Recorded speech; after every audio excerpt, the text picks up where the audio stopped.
Hi guys, just giving you a heads up. I'm trying to get Leticia on this at the moment, and it's just taking me a second, so stay tuned.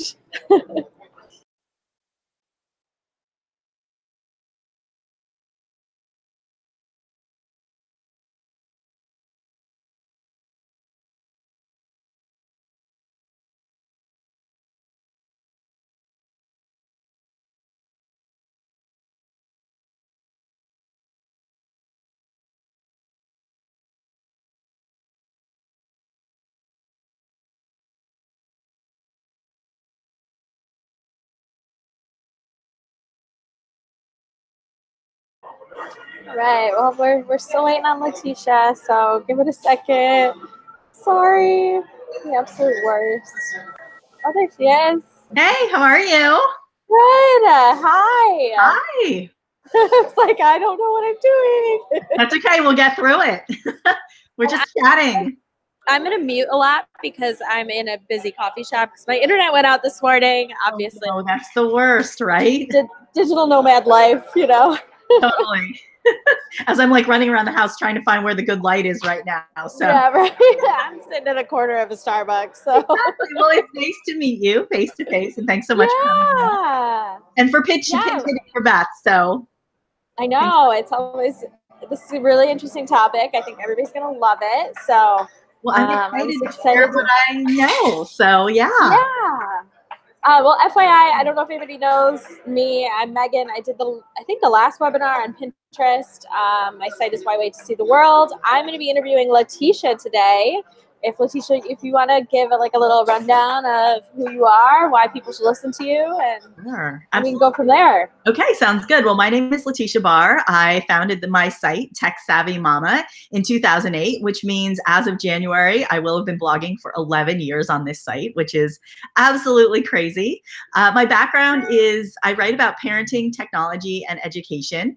I have a background in teaching, and I trained teachers for many years on integrating technology into their classrooms. So when I had my own 2 kids who are much older than they are in those pictures, I started when my daughter is 4, and now she's almost 15. So technology has changed quite a bit, but I always like to bring back that element of teaching and how I write. So certainly when I think about travel, when we travel as a family, I try to do things like establish background information for my kids. We get on YouTube and we look at where we're going. I make them really involved in the planning process too. So I'm always trying to incorporate my background in technology and education wherever possible. So I have a lot of experience working with brands and certainly pitching brands. And so that's what I'm here to talk about today. I know members of the wonderful community are really interested in learning how to better pitch and the kinds of things you need to craft good pitches. So I'm looking forward to this conversation. Awesome. That's amazing. I mean, you're 12 steps ahead of my mom, so she doesn't even know how to work Facebook. So well, yeah, I joke that I should start like a site for our parents because the number of questions my husband and I get on a regular basis, it's like, where did that email go? And things like that. So there is a market out there. I'll never forget my dad the day that his company got him a BlackBerry. He came home and he chucked it on the couch. He's like, I don't even know how to answer a call. I was like, why would your company get you a BlackBerry? Just don't get it.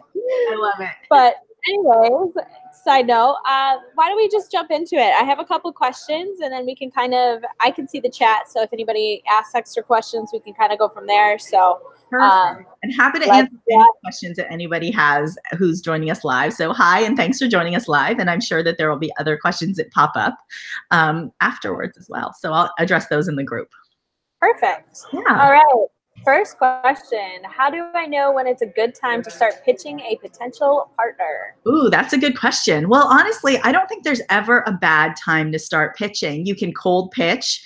You can pitch when you're passionate about a product. You can pitch after you've met a brand or somebody at a conference. There's really no wrong time as long as you've crafted a solid pitch. You know who you are, how you want to represent yourself, and the value that you bring to working with a potential partner. Is there like a certain level that you would think a blogger to work with, like I'm thinking like readership, influencer numbers, level that you think a blog before they start thinking about brands? You know, that's a really interesting one. I mean, I think that we've seen a big shift. When I started blogging, people really were all about telling their stories, and we've seen this progression where people are really starting to be bloggers and to be influencers just to make money.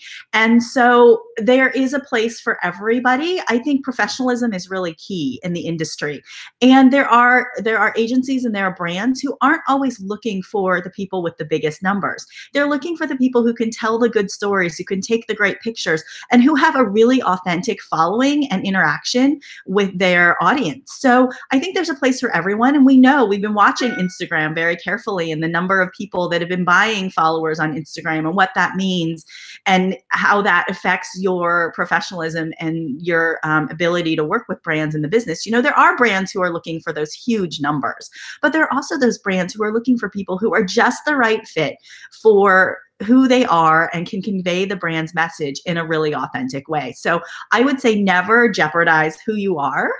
Always stay authentic to who you are, build your following, you know, authentically, and make sure that your readers are engaged. And that's the bottom line, because I think overall, that's what will get you through. That's what people are really looking for. It's the authenticity more than anything else. So whether that means you have huge numbers or small numbers, just keep doing what you're doing and just believe in yourself. I know that's hard on the day to day. Yeah, no kidding. I actually I have a client that's a women's fashion brand, and we are very, very focused on micro influencers right now because we can create all of this like fancy, beautiful content, but we want those like candid, kind of bad quality content because that shows that real people are actually trying out these products and it's real. So there's a place like we love people who have like 500 to 2,000 followers. So like there's a place for everybody. I think one of the most important things is to know your worth though. Like, you know, if just your parents are reading your blog, don't go out and pitch $1,000 for someone to work for it with you, you know? Absolutely. I mean, and start small. Sometimes there's nothing wrong with a product exchange. If it's a product that you love, that brings you joy, personal joy, and there's personal value to you, and you can tell that story in a really great way. I mean, there's still some campaigns. I'll do pro bono campaigns for companies because they're things that I really believe in, or maybe they're a small business that I absolutely love. So there is definitely a place for everybody. And I think as you get bigger too, it's figuring out which brands and campaigns align to who you are, because you don't want to hop from sponsored content to sponsored content. You want to find the things that are a really good fit for you and your site and your readers and choose accordingly, because there's definitely value in saying no. I could get to the beat button. No worries. Perfect. Totally, completely agree. So why don't we move on to any tips on crafting the perfect pitch? Like, where do you start when you find a brand that fits mission ethically, and like, where do you begin? What if you don't know anybody at the brand? You need to kind of start from the beginning. Yeah, well, you always want to think about your elevator pitch, right? Who you are and how you can say that, but also think about the angle that sets you apart from everybody else in their industry. Like, what else is it about you that's going to make someone engage with you and want to do some sort of campaign? Is it the fact that your Instagram readers are incredibly engaged? Do you get a lot of comments on your Facebook post? When you do an Instagram live, are there a lot of people tuning in? Or have you been able to sell some of your photos? all these little things that you might not think about definitely have value. So think about what angles there are that maybe set you apart in addition to your great writing and your great storytelling. Like, for example, I was saying that I write about parenting, technology, and education, but my background in technology and education really give me kind of a unique perspective. It's a weird trifecta, and there aren't people who really write about technology, parenting, and education like I do. So I had this very specific niche. And so when pitching, I look for ways that those areas of expertise can help a brand convey their messaging in a different way. So how can I tie in technology? How can I tie in education for a brand, and that makes sense for them and also for my readers as well? So do the same when you're pitching brands. Stand out from the crowd. I totally agree. I mean, when I was first starting, I had maybe 1,000 people reading my blog, but I wrote about gluten-free travel, and I was younger. I was a millennial. So like I ended up working with a bed and breakfast company because they wanted, right? So like they were willing to comp me in exchange for me just putting content on my blog, but they wanted to be able to, like, if someone wrote to them and said, I'm a millennial, like, are bed and breakfast really for me? They can send them my blog post as like an example, like, here, look, this person did it. Or like, I have food allergies. Can I really eat at a bed and breakfast? Like, so I wrote this content for them, and like, no, it didn't even get hosted on their blog. It was hosted on mine, but they had somebody else's viewpoint other than them just saying, everything. You said knowing your niche and being able to kind of own that is definitely like important things, I think. What about like finding contacts, like finding the right person to actually pitch to? I'm sorry if this is further down in our. No, that's okay. I would say, certainly I've been to WITS. I love WITS as a conference just because it is a really great way to have authentic conversations. I think when you meet people, that is absolutely wonderful. But I certainly know that not everybody can travel to conferences. But the face-to-face time definitely helps. It makes you more memorable. So I would say that when you're at a conference, before you go, use the online tools available, whether it's a Facebook group or whether it's the online way to meet people that WITS has behind the scenes. That's really great. But figure out who's going to be there, reach out to them, and find some time to have some one-on-one time. Ask if they're maybe a sponsor and you can stop by their table, or if maybe you can go downstairs and grab a cup of coffee. But if it's someone that you really would like to work with, craft your pitch, have your media kit ready, which I know we're going to talk about later, but make sure that you take that time because you are investing in yourself when you go to a conference. So you want to make sure that you get as much out of it as possible. And that means doing your homework beforehand so you can really connect and engage with the people you want to while you're there. Another way I would say that it's a good way to connect with people is join networks. Everywhere Society is a great one. I know the CEO, Danica Campbell, she keynoted at WITS 2 years ago, and her agency works with a variety of different brands. So anywhere from parenting, lifestyle, they're looking for millennials, they're looking for a lot of different people to fit their different campaigns that they have. And you never know when they're going to be looking for travel influencers, or there might be a product that you personally use and you can write a great story about. Danica works with bloggers of all different sizes and influencers on social channels, and they're not looking for the people with the biggest numbers. Like that, what they do and how they work is they'll put together a list of potential influencers for a brand, and they will go through, they'll do really a deep dive. So they just won't look at your surface numbers on Instagram. They'll read your posts. And so they get a really holistic view of who you are, how you write, and they'll put you forth to a brand. And so that can be a really great way to make some connections. And also, you always want to make sure that you're showcasing your best work because you never know what they're looking at. It's probably everything, which is good that it's not just one thing.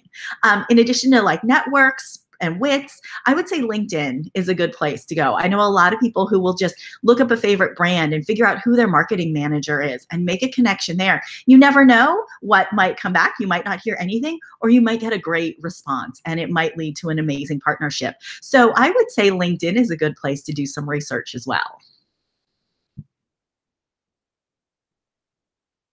I totally agree. LinkedIn is not dead. Like LinkedIn is like the most beneficial thing for me in the world. So absolutely. I highly agree. I also think it's very important to network with other bloggers. I don't write about parenting. I don't have children.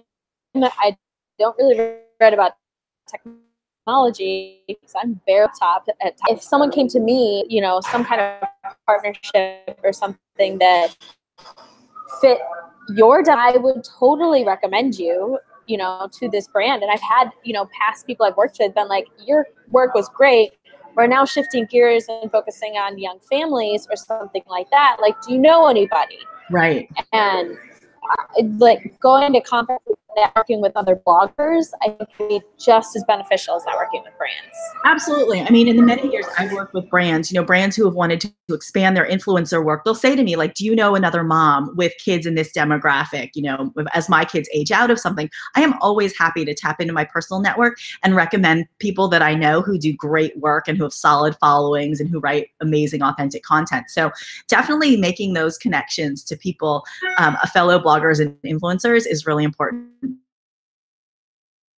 I can't stress connections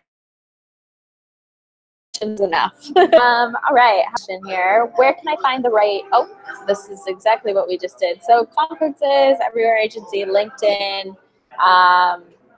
I personally love IMM. I don't know if anybody knows about that, but even if you can't go or don't get accepted, they always give like a little booklet with literally all of the contacts of all of the people.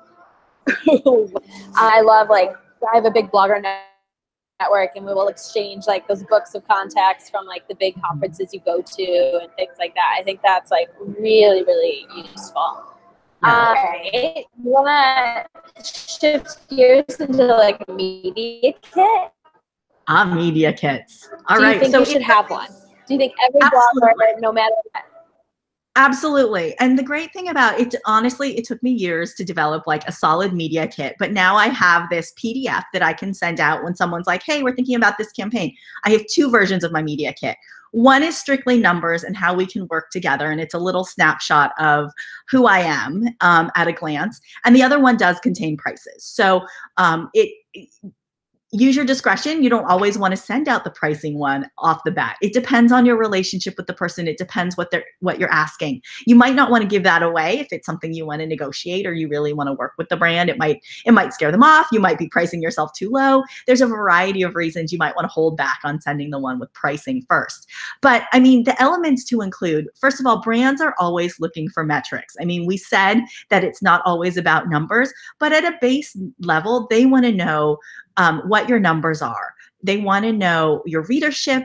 They want to know your social media reach, and any information about your demographics are really helpful to them. And the more you can put together about who you are and who your readership is, the better able you are to sell yourself. And also, if you have things like testimonials from a brand that you've worked with before, and any data from successful brand campaigns, those are just like the icing on the cake, really. I mean, it shows that you've worked with brands before. It shows that you had a great relationship with a brand and that you could do really great work. So those are also things that you can include in your LinkedIn profile as well as your cold pitching. So include those things in your media kit too.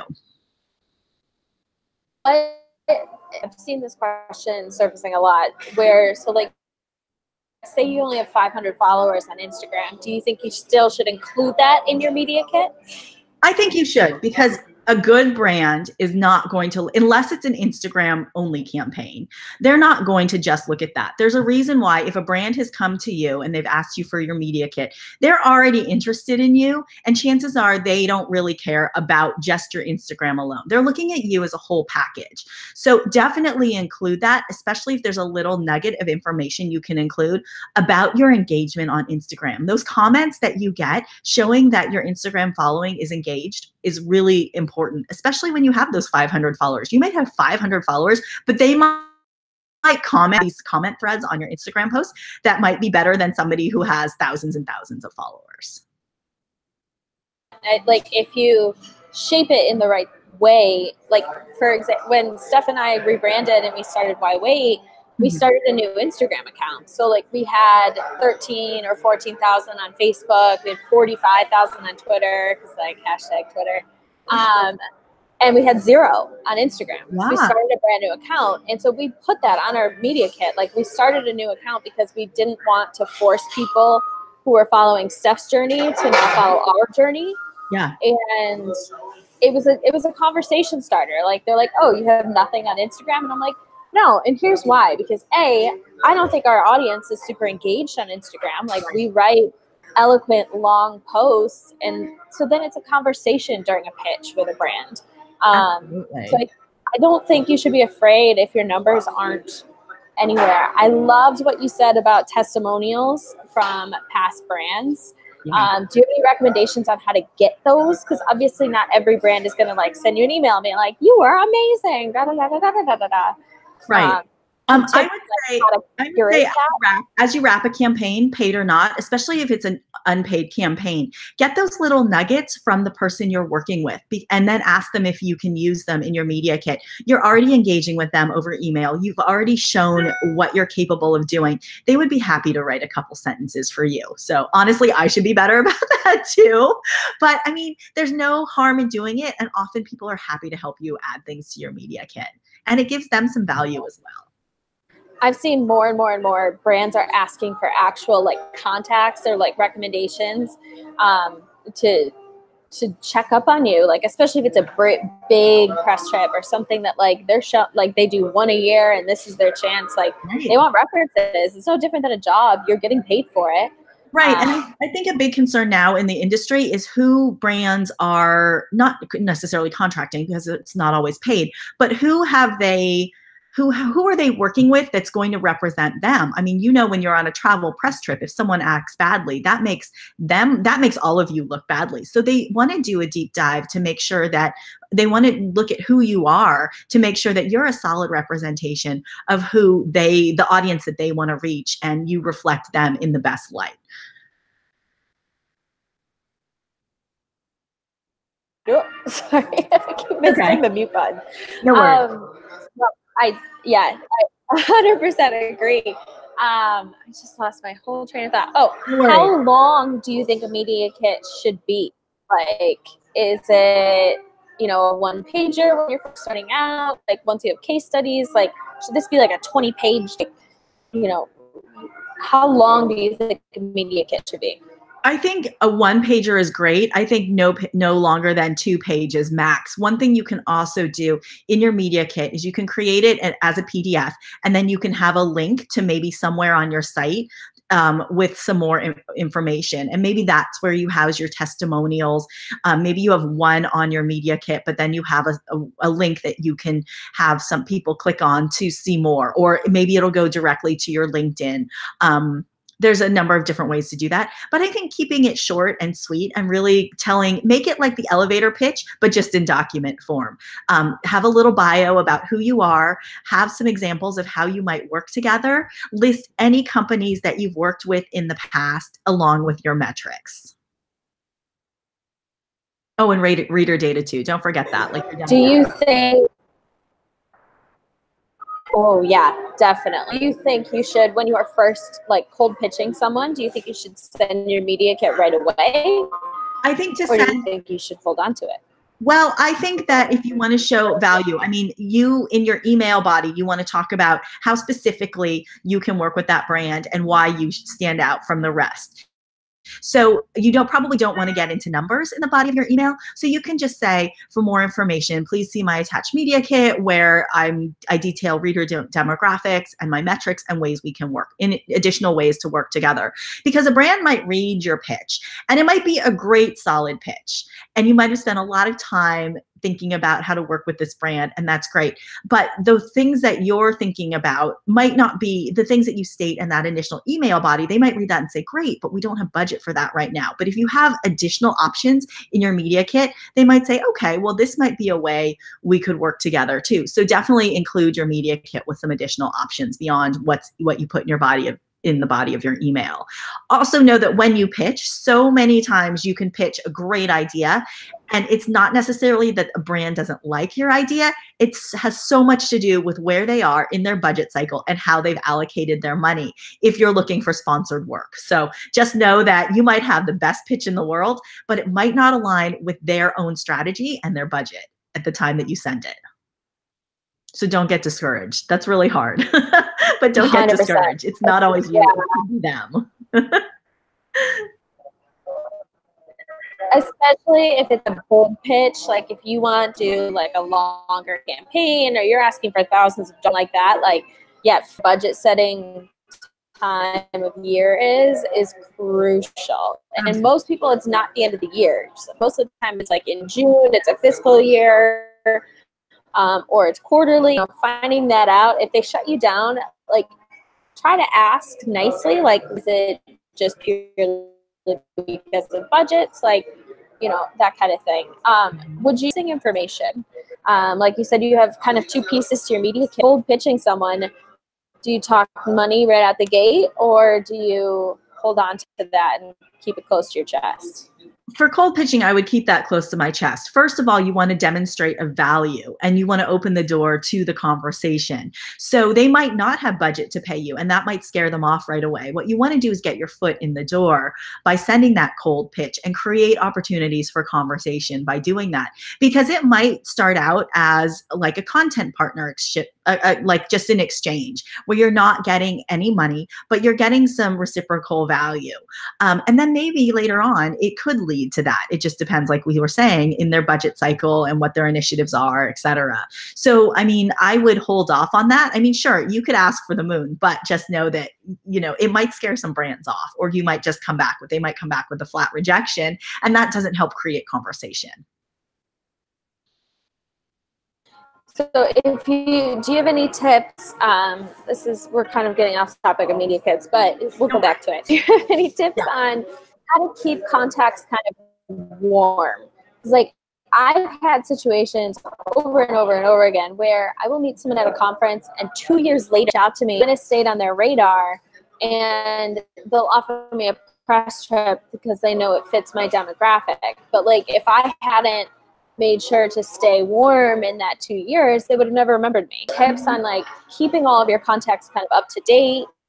I mean, I think that regularly checking in with people it never hurts. And, we're getting to the holidays, we're getting to a new year, and now is a perfect time. If there's a brand that you really love, had a great connection with them, and you started to, have this relationship via email, and you would like to take it farther, I think now is a perfect time to reach out. You might just say like, happy holidays, or thinking about, would love to work together in the new year. Here's a couple things that I've been up to that you might be interested in. Throw in some links to show what you've been working on, and that'll just be a nice little update that, won't take a lot of time. I mean, you could probably even craft a similar email for a bunch of different brands, tailor it according to the links you send, change the greeting, of course, make it relevant. But I think something like that never hurts. I have a couple brands, like we work with Hustling International USA quite a bit. And Natanya there, she's incredible. And I said to President, because I'm like, we've worked with you so many times, and she'll alter things like friendships almost. I love Natanya. She actually works right down the street from me. Oh, yes. Yeah, and actually, she's great. She's always thinking of us first, and she's always. Come to think, I owe her an email. So we connected like a month ago, and we've been, playing email tag. But yeah, to follow up with her about something. So thanks for the reminder, and shout out to her. She's wonderful. I know. Shout out to Natanya. She's great. What was I going to say? Oh, would you add brand mailing list? Like if you have a newsletter? So I don't personally have a newsletter. It's something that I'm working on for 2019. It's so hilarious after 11 years, so that I don't have one. My blog just goes out via an RSS feed to my subscribers, but I know that there's so much more I could do with it. But definitely, if you have a newsletter, and certainly include those numbers in your media kit, especially if you have a good open rate and you have certain links that do well, brands want to know that. And it can be a selling point for many brands too. They might want to sponsor one of your newsletters or put in, a line of advertising in there if you have a good solid base. So definitely include that information as well. Absolutely. Would you never mind. Let's go back to media kit. So if we're talking about, I thought here. The caffeine's kicking in. So when putting together your media kit, like where would you gather the data? I mean, I know about Google Analytics. I know about analytics on like Facebook or Instagram? Are there others to kind of showcase your work through your media kit? Yes, absolutely. I mean, you can go every month. I was doing this for quite a while. Every month I would go to my Twitter, I would go to my Instagram, and I literally have a spreadsheet where I can see the growth, which is great. But honestly, there are many sites that allow you to do this for free. FOR is one of them, FOHR. And actually, see, I have some show and tell. This is the teacher in me, right? So FOR is a free site that helps you compile your numbers in a really easy way. And so this is an example. This is what my Instagram numbers look like on FOR and some of my other audience data. I'll just hold it up real quick. You can sort of see it. This one is from June, so it's a little bit old, but it's taken, and my color printer is like out of it. The pictures are really weird looking. They're more yellow than they should be. But I'm just proud you have a printer. for my Instagram, like it tells me the number of followers I have. And one thing that FOR is really great at, it tells you your active following versus your bots and your lurkers. So you can actually get FOR verified. And I wish more brands would look at this more closely. Some are, some aren't. But you know, we all know about those fake bots, the bot followers and the bots that are following you. So I love the active following. That's something that definitely to call out, that say, you know, you can for free get a FOR account, get verified on FOR, and it'll give you this nice little percentage. So if it's high and you only have 500 Instagram followers, that's definitely something to showcase. But I love having everything in one place. Like it's telling me my audience demographics, breakdown by age, the gender, where people are, what their brand affinities are. Apparently my audience really likes Starbucks, Target, Disney, HuffPost, and Instagram. So there you go. It tells me audience family stats, how the percentage of people who are married, parents, single, etc., and then kind of audience income. So it's a really nice auto-generated snapshot that I would never be able to compile on my own. Like I know my numbers, but this kind of drills down. And so FOR will do this for you, and you can just send this along to a brand, especially if they want to hire you for an Instagram campaign. This is like icing on the cake to them. So you can download it and just save it as a PDF and then just drag it and, you know, include it in that email that you send. So it's really great. Number of times you can do that per month? I've heard about FOR like years ago, I feel like, and I forgot about it. Right. Check other people's accounts too?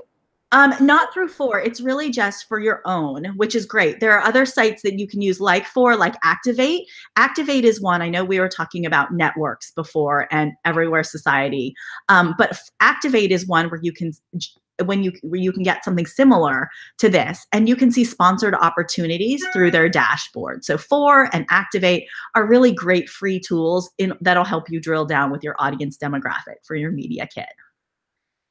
It's such a great tool. It's so easy to forget about these things too. I know. Someone mentioned FOR. It like ran into a conference or something, but someone mentioned FOR months ago, and I thought of it. Once you said that, I was like, yes, I need to go on FOR.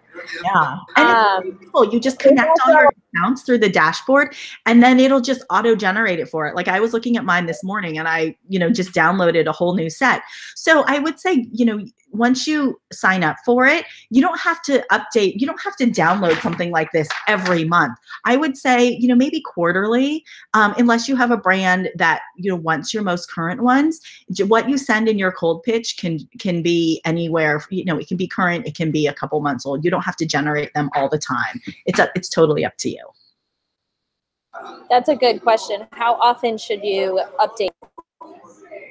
So my media kit, I try to update it every quarter, especially if I notice like my Instagram following or my following changing quite a bit. So I do update mine. It tends to be quarterly. And the one with the pricing, I'll say that my pricing is good for the entire year. So I just kind of lock that in the beginning. That way I don't have to, and that way it opens the door too for negotiation with brands. So if a brand, you know, wants to do something that's maybe a 3-post campaign and they're looking to maybe not pay that per post price, we can also discuss that as well. So on a baseline, I just kind of send that, and then I don't have to worry about coming up with new pricing every single campaign that comes along. Absolutely. I also, if I'm going to a conference, it usually ends up working out that I have like basically a conference every quarter anyway, but I usually will make sure I'm updating it right before the conference. So when you're following people and you're sending your kit along, it's the freshest it's going to be. So Absolutely. a good rule of thumb as Definitely well. update it before You're you going go. to a conference every other week, which Well, definitely update it before any conference when you're looking to make that contact, because you want to make sure that you're putting your best foot forward all the time, and you want to be able to present the most up-to-date information. So yes, there are certain key times in your life when you want to make sure that that information is current. do you have any tools to actually make your media kit? Like, do you think it needs to be the most world, kind of Word document? What are your suggestions for that? It can be in anything. I know that there's some companies out there, like Canva, I think, has a media kit template. You can make one yourself in Word. It really depends. So use anything that's going to make you stand out and look great.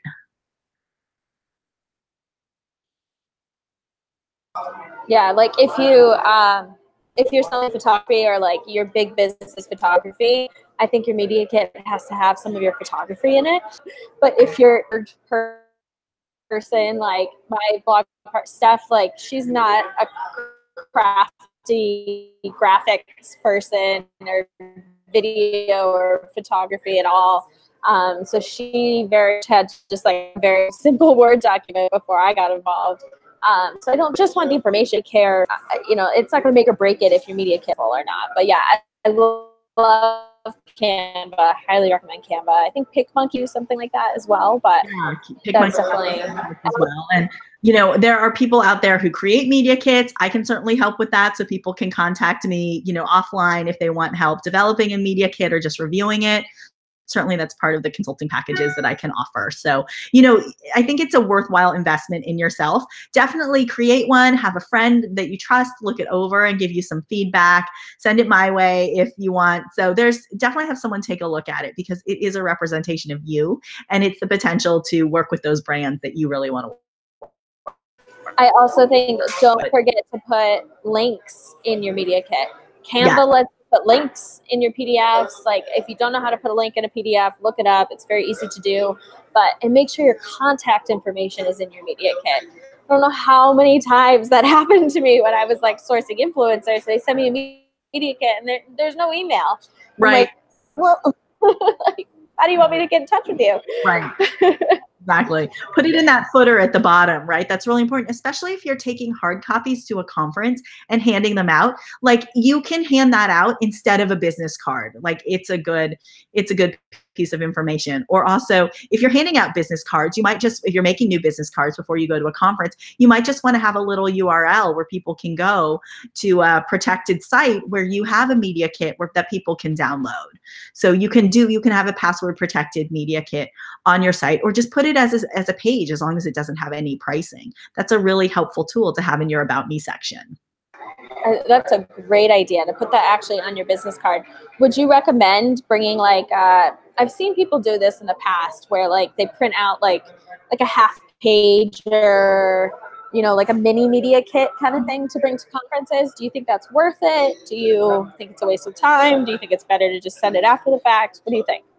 I think that I think it doesn't hurt to have one on hand if there's brands that you want to just, meet in person and you have that face-to-face contact and you just want to give them something. It also doesn't hurt to follow up with a brand when you're at a conference and just say, by the way, in case it got lost in the shuffle, here's the full version of my media kit, and send along that PDF or that link. So it's a really good way to follow up with people as well, especially if you have more information in the full media kit that you didn't hand out in person. Just mini tangent. How soon after a conference should you follow up? Usually when brands get back from a conference, they're going through and doing their follow-up too. So I would think within a couple weeks. Within a couple weeks. Yeah. I don't love to do it right away. Yeah. Like I usually wait like a half, maybe even 2 weeks. Yeah. Just because like there's usually such an onslaught right after, or they're traveling. Exactly. that kind of thing, and it can get pretty nuts. So I prefer to Yeah, wait a I little mean, bit I longer. always think about, I always think, when might my email get seen? Like, what's the likelihood of it getting seen, like, right after the conference? And, brands are busy doing their own wrap up. They're gauging the ROI and the spend and who they met, and they're going through things and they're following up too. But, wait a little while. So I would think, 2 weeks is kind of the sweet spot, 10 days, 2 weeks, that sort of thing. Yeah, I totally agree. And if you don't, like, if you know that there's no potential right away, do you think it's 100% necessary to follow up? Like, I've definitely done things where, like, I didn't even waste my time sending them an email because I knew it wasn't going to work out right then. But a year later, I'd be like, hey, we met at this conference. Like, there wasn't a good fit for us back then, but, like, I had this new idea. Like, do you think that that's okay? Or do you think you should always, always, always follow up with everybody? I would say, just in the interest of time, follow up with the ones that you felt an immediate connection to and saw a way to immediately work with. And especially if you had a conversation about that in person at the conference, follow up with those people first. But otherwise, I would say hang on to those business cards, digitize them somehow so you have kind of a database and you can go back and say, hey, I'm working on this story and I think you would be a great fit here. What do you think? And that's a great way to keep the conversation going even after. And they'll remember that they met you at the conference. So, I think that's totally fine. Absolutely. And then we can make sure we get questions. So we kind of touched on this in the beginning, but we're talking about value. Do you have any more specific ideas about how influencers can really like stand out from the crowd? Like, how do you demonstrate that, like, even if you don't have millions of followers, like, if you're not the next Kim, can you demonstrate your value in a media kit? Well, I mean, I think including a brief bio along with your metrics and any companies you've worked with in the past, any awards won, those are some ways that you can stand out. Include ways that you're willing to work with brands, maybe sponsored posts that could highlight their destination in a different way. Willingness to do video is always great if that's something you offer. Photography, if you go on a trip and you're willing to, maybe share some of the photos that you took, if that provides them with value. Instagram too, Instagram stills, stories, and takeovers. Think creatively about the kinds of things you love doing that might be of value to them. Get on their sites, look at how they present their destination or their brand, and what kinds of things that they might be looking for, and what they're really great at, and maybe where they have a deficit, because you never know if there's something that you might be able to offer that they could use on their site too, and that might be they might be more willing to work with you if there's an instance like that. But really think about what you could offer if it's a press trip, what you could offer before, during, or after your trip to really provide value that makes you worth the spend if it's a sponsored campaign.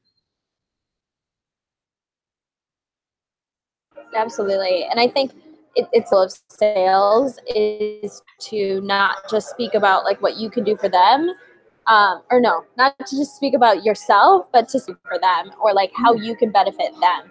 Right. So do you have any recommendations? Like you mentioned, like looking into their site, like looking into any initiatives, like I always I'm always looking for companies that have done anything in the women's travel space Mhm. already, because then there's already that interest and it's Yeah. kind of a warm lead. Right. Do you have any recommendations on like how to make sure that your pitch is being tailored to the specific brand that you're pitching? I would just say, be really knowledgeable about who they are. Do your homework, and especially if you've had a chance to have an in-person conversation with them and something stood out, go back and mention those when you pitch them via email. But definitely do your homework. I mean, the generic pitch will not set you apart from others, but we always like it as bloggers and influencers when people have taken their homework and when they've taken their time and done their homework about who we are and how we might work well with them. So, think about the reverse. Brands like it when you've done your homework as an influencer and you have a sense of who they are and how you might help them and how you can have really a partner type relationship, whether it's compensated or not. Totally. Even just like, hey, I saw, like, we focus on millennial travel. So if we're working with a destination that, recently published a blog post, or we know they worked with another big influencer, or we saw like a news article, I'll like kind of stalk a destination for a little while before pitching, just to see kind of like what their initiatives are. that kind of thing. Right. And I think it's go back and look at their tweets. Is there a certain time of year you want to go? What are they tweeting about in April, if that's when you're planning your trip? Or what are they, what kinds of things are they Instagramming? Do they have a certain style? Are they writing about things in a certain way? What kinds of, captions are they putting with those gorgeous photos? So really figure that stuff out. And how do they connect with people on Facebook too? That's also important. Yes. I think if, find a way to have it be mostly about them rather than being like me. Right. It's that creating that is the most important thing. It's like, okay, I see you doing this. Here's how I can help project you further. Right. And that way you're showing that, I think some of the good, things. All you. It's okay. Well, and that way you're showing that it's not just you wanting a free trip, right? That you've done your homework, you see what they're doing, you value what they're doing, and here's how we can work together to make it awesome. And having specifics, like just reaching out to it, being like, I want to come there. Like, nobody's going to attach to that. Like having I want to come to this place to showcase these things to benefit you. Here's how I'm going to do it. Maybe not like in your initial cold pitch, but just saying like, I'm planning a trip to Japan. Will you pay for it? Yeah, that's not going to go anywhere. That would be awesome, but I mean, what's the likelihood of that, right? To be honest. I mean, and then you also have to be careful too. You don't want to present all your ideas up front, because as influencers, we know that, it might not be a good fit now. Your ideas could be a great fit later, but you want to benefit from those ideas. So don't give them everything up front. Give them a little taste of what you could do, but don't flesh out those details until you know you're going to be working with them, because you don't want those ideas to be snatched and used as part of a campaign that you're not a part of. I mean, I think a lot of us who've been in the industry for a long time, that's happened to all of us, and it happens, and it's really disappointing. So, don't do all the work for free either. Make sure that there's something of value that's coming back to you if you're getting to that level of detail. 100%. This is a good transition to we had a good viewer question was, when you are looking how far in advance pitching people. Sorry, you cut out a little bit. What was the whole question? As you're planning a trip, and you are, in the process of reaching out to people, like how far in advance should you do that? That's a good question. And you would know better than me, because I don't pitch travel all the time. But I think that, destinations are not hot on getting people there to highlight their destination. It's convenient for parents to go, certainly spring break and summer, but that's when the rest of the world wants to go. So think about the destination, think about when they might have a slower season that you might be able to go and still highlight the great things that they want to highlight for their busiest times of year. So I think that would probably vary according to where you're going, and you would know better than I would, being in the, in the dedicated travel space. But even in when you're talking about products, etc., like say you want to feature something for, I don't know, Christmas, how far in advance would you pitch to sponsorship? Does that make sense? Yeah, that does make sense. And you have to think that companies are probably planning out their holiday budget like 6 months or in advance. And they're also looking at retail trends and the kind of spends that their competitors are doing. So I would say for holiday, probably about 6 months ahead of time. I mean, it doesn't hurt to get on their radar. It doesn't hurt to get on somebody's radar in the summer. My general rule of thumb is as soon as you know. Yeah. I think the earlier the better, in all honesty. That's true. I mean, and I think that's a good point too, because I mean, you can never be too early, but you don't want to be too late. So great point. Yes. But I also don't think it's question if you have a sudden change of plans or something to get something really last minute, because sometimes hotels will know, sometimes that works out in your favor because Mhm. they'll know that they're going to be empty for like 3 days because it's 2 days from now.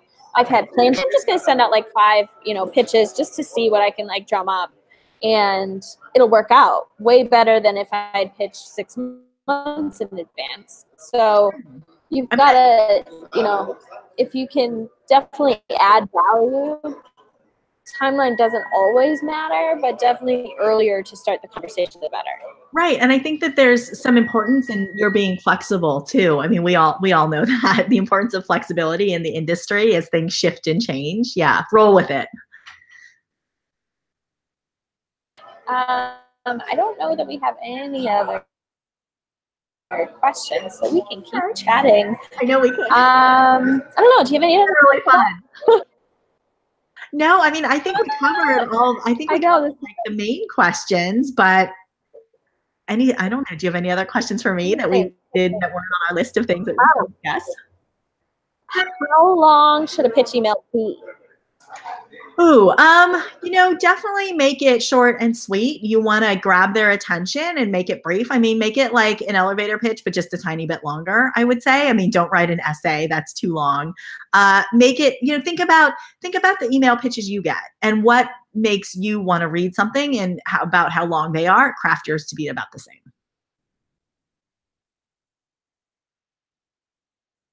Yeah, I think my rule of thumb is like, if you can fit in the window, typing it like 3 to 4 paragraphs is kind of like my sweet spot.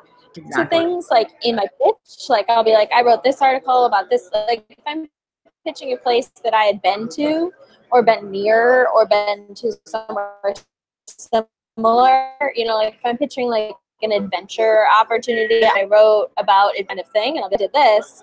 This is how good it could turn out for you, give them other things to look at, like even in my first email, to be like, look, this is what I say I can do. This is who I say I am. Here's the proof. I think that's like, number one. If you're,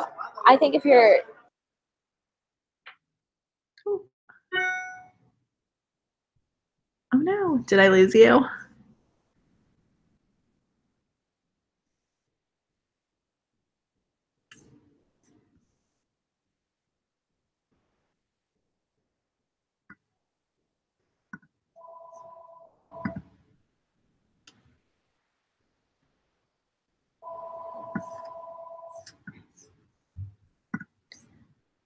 Okay, well, I think I lost Megan, everybody. So I just wanted to say thank you so much for joining us today. And if you have any additional questions after you watch the recorded version of the webinar, feel free to put them in the chat, and I will get back to you and answer some of your questions. If you're looking for additional services, feel free to contact me, and I'd love to work with you. So thanks, and I look forward to seeing you at WITS this year.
sorry. Bye.